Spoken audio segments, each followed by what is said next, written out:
হঠাৎ করেই একটা কথা মাথায় এলো, তাই বলতে চলে এলাম। সেটা হচ্ছে আজকের ভিডিওটা কিন্তু সবাই দেখবে, স্কিপ করবে না।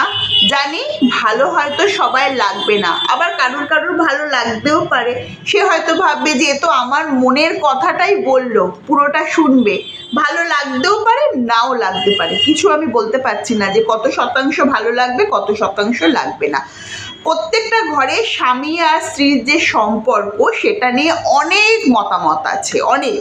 মানে নিজের স্ত্রীরা কেউ মুখ ফুটে বলতে পারে, কেউ বলতে পারে না। আমি একটু বেশি কথা বলি, আমি বলছি। আমি আগে নিজে নিজে বলতাম, এখন একটু মানে ক্যামেরা হাতে নিতে শিখেছি আর কি, ক্যামেরার মাধ্যমেই বলছি যাতে জিনিসটা সবার কানে পৌঁছয়।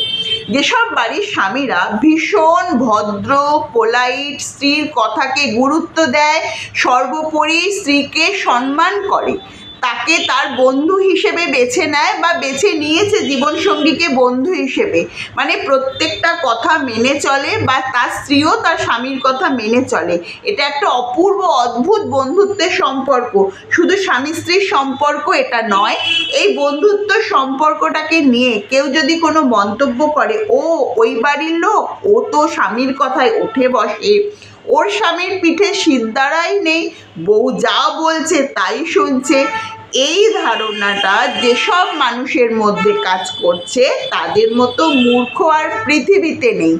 রাগী স্বামী হওয়া মানেই সে পুরুষ মানুষ, এটা ভুল ধারণা। কোনো কিছু তার মানে কি বলবো, কমজোরি ঢাকতে সে বেশি রাগ দেখিয়ে ফেলে।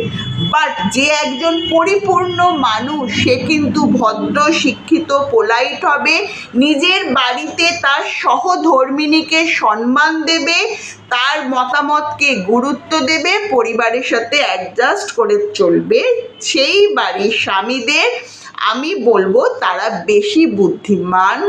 তাদেরকে যারা বলবে পিঠে সিদ্ধারা নেই, একদম মানে কি একটা বাংলা ভাষায় কথা আছে, বউ ভেরুয়া, এরম একটা টাইপের, আমি একদম মানে সোজা সাপটা কথায় বললাম, মানে এরম যারা মন্তব্য করে তারা ভুল। আর আমার এর সাথে যারা একমত তারা অবশ্যই কমেন্ট করবে, যারা একমত নয় তারাও কমেন্ট করবে।